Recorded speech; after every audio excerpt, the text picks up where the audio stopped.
தேங்காவை நல்லா வறுத்துக்கலாம்.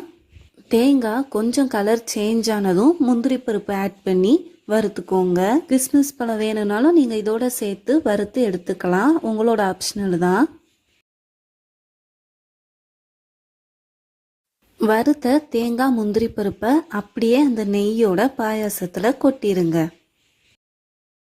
பார்க்கவே கலர்ஃபுல்லாக ரொம்ப நல்லா வந்திருக்கு.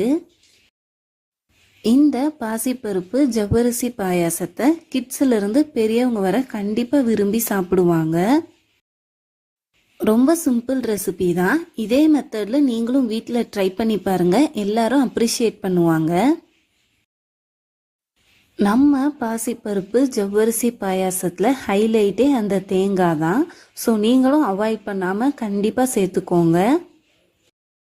இந்த பாசிப்பருப்பு ஜவ்வரிசி பாயாசத்தில் வெல்லம் நம்ம